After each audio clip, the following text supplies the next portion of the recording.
वादीसून के गांव जाहलर में मामूली रंजिश ने एक नौजवान की जान ले ली।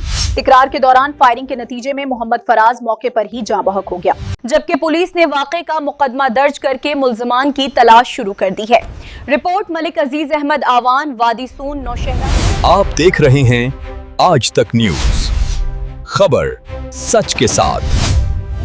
वादीसून के गांव जाहलर में मामूली रंजिश ने एक नौजवान की जान ले ली। तकरार के दौरान फायरिंग के नतीजे में मोहम्मद फराज मौके पर ही जाँ बहक हो गया, जबकि पुलिस ने वाक़े का मुकदमा दर्ज करके मुल्ज़िमान की तलाश शुरू कर दी है। रिपोर्ट मलिक अजीज अहमद आवान, वादीसून, नौशहरा और आप देख रहे हैं आज तक। वादीसून के गांव जाहलर में मामूली रंजिश एक उजाड़ गई। मामूली तकरार के दौरान फायरिंग के नतीजे में नौजवान मोहम्मद फराज जान की बाजी हार गया, जबकि मुल्ज़िमान मौके से फरार हो गए। वादीसून के पुरअमन इलाके जाहलर में फायरिंग की आवाज से फिजा सोगवार हो गई। पुलिस के मुताबिक मकतूल मोहम्मद फराज का चंद अफराद के साथ मामूली बात पर झगड़ा हुआ, जो शिद्दत इख्तियार कर गया। इसी दौरान मुल्ज़िमान ने तैश में आकर फायरिंग कर दी, जिसके नतीजे में मोहम्मद फराज गोलियों की जद में आकर मौके पर ही दम तोड़ गया। वाक़े की इत्तला मिलते ही थाना नौशहरा पुलिस की भारी नफरी जाए वक़ुआ पर पहुंच गई। पुलिस ने लाश को तहवील में लेकर पोस्टमार्टम के लिए करीबी अस्पताल मुंतकिल किया और शवाहिद इकट्ठे कर लिए। पुलिस हुकाम के मुताबिक वाक़े का मुकदमा कानूनी तकाज़ों के तहत दर्ज कर लिया गया है, जबकि नामालूम मुल्ज़िमान की गिरफ्तारी के लिए मुख्तलिफ मकामात पर छापे मारे जा रहे हैं। पुलिस का कहना है कि मुल्ज़िमान को जल्द कानून के कटहरे में लाया जाएगा। दूसरी जानिब मकतूल के लवाहिकीन ने आला हुकाम से मुतालबा किया है कि वाक़े में मुलविस अफराद को फौरी गिरफ्तार करके करार वाक़ई सजा दी जाए, ताकि आइंदा ऐसे अफसोसनाक वाक़यात की रोकथाम मुमकिन हो सके।